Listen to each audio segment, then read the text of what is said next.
BR9 TV news channel స్వాగతం. ఈరోజు ఉత్తరప్రదేశ్లో ఓ రైలు పట్టాలు తప్పింది. ప్రమాద వార్త విన్న వెంటనే రైల్వే అధికారులు సహాయక చర్యలు చేపట్టారు. పూర్తి వివరాలు తెలియరావాల్సి ఉంది. గోండా మాంగాపూర్ సెక్షన్లో చండీగఢ్ నుండి డిబ్రూగఢ్ వెళ్లే ట్రైన్ నెంబరు 15,904 పట్టాలు తప్పింది. దీంతో 12 బోగీలు బోల్తా పడ్డాయి. ఈ కార్యక్రమంలో 5 దుర్మరణం పాలైనట్టు, రమరమి 25 మంది క్షతగాతులైనట్టు ప్రాథమిక వార్తలు వస్తున్నాయి. రైల్వే అధికారులు సహాయక చర్యలు ముమ్మరం చేశారు.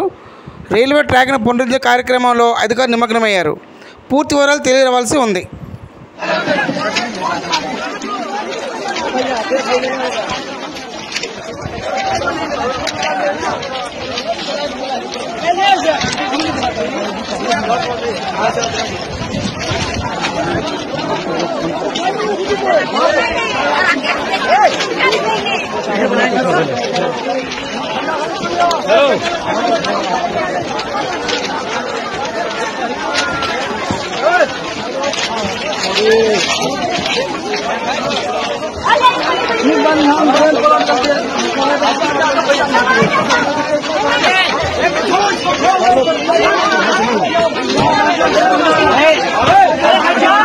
क्या